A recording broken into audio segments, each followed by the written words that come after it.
और हमें गलत पढ़ाया जाता है। सारी ज़िंदगी हमें ये पढ़ाया गया, सारी ज़िंदगी हमें ये बताते आए ये लोग कि अपनों की बातों का बुरा नहीं मानते। अगर कोई अपना आपके साथ गलत कर दे, कोई बुरी बात कह दे, तो अपनों के साथ ऐसा नहीं करते, अपनों की बात का बुरा नहीं मनाते।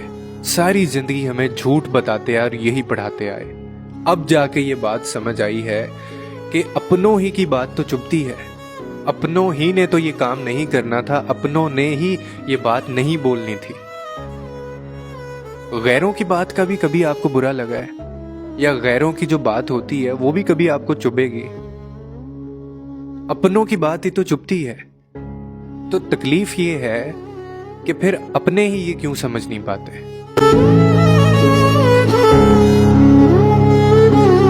और हमें गलत पढ़ाया जाता है। सारी जिंदगी हमें ये पढ़ाया गया, सारी जिंदगी हमें ये बताते आए ये लोग कि अपनों की बातों का